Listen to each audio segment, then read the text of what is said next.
오늘 오전 북한의 장거리 미사일 발사 징후가 포착됐다는 소식이 전해졌습니다. 이런 가운데 최근에는 북한의 무인기가 우리 측에서 식별되면서 한반도에 또다시 긴장감이 흐르고 있는데요.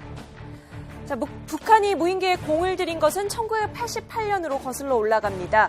북한은 1988년부터 1990년 중국에서 최초로 무인기를 입수했습니다. 그리고 1993년에는 무인기를 자체 생산하기 시작했고 1994년에는 시리아로부터 러시아산 무인기를 넘겨받게 됩니다. 그리고 2000년대 초부터 중국 무인기 D4를 모방한 정찰용 무인기를 다량으로 생산하기 시작합니다. 그 성능과 위험성은 어느 정도일까요? 북한 무인기의 위력을 분석해봅니다.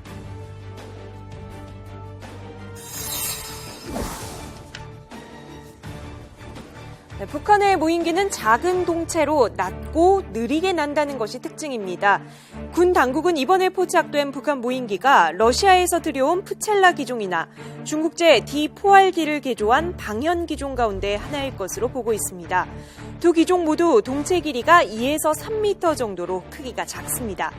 그리고 지난 2014년 파주에 추락해 이슈가 됐던 무인 항공기도 길이 1.9m, 폭 1m가량의 크기가 소형 무인기였습니다.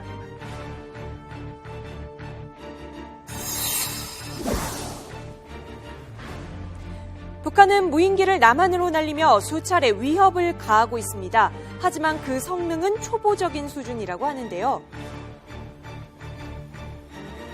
지금 북한이 보유하고 있는 무인기들은 여러 가지 종류들이 있습니다. 일단 방현 1, 2라고 해서 북한에서 스스로 생산을 하고 있는 것이 한 300여 개의 기종이 있는데 사실 이것은 굉장히 좀 낮은 수준의 기종입니다. 표적을 예인을 하는 정도 수준이고 실시간 통신 이런 것들은 안 되고요. 실제로 지난 2014년 백령도와 파주, 삼척에서 발견된 북한 무인기를 살펴보면 크기와 형태는 조금씩 달랐지만 프로펠러 엔진을 사용하는 것과 카메라와 낙하선을 갖추는 등의 형태는 유사했는데요. 하지만 전문가들은 대부분 낮은 수준이라고 평가했습니다.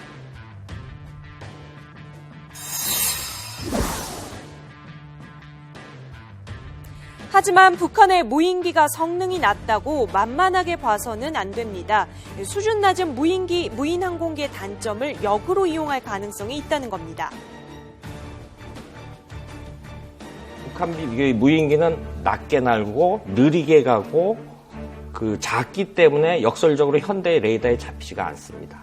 그런데 지금까지 군의 군사력의 개념은 더 빨리, 더 높고, 더 높게 날리는데 북한은 철저하게 그걸 역이용하는 거죠. 북한 무인기가 다수의 벌떼처럼 위협적일 수 있다고도 전문가는 경고하고 있는데요. 기본적인 성능만을 갖춘 저가 무인기를 벌떼 집단처럼 대량으로 운용할 수 있다는 겁니다.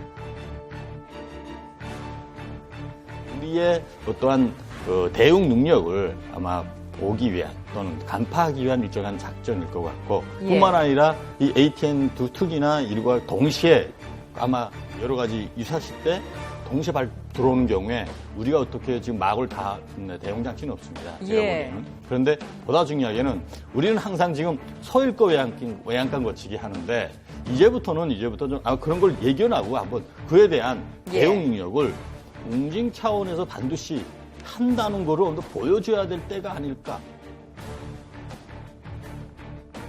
북한에 맞서 우리나라 또한 첨단 무인기 개발에 가속화하고 있는데요.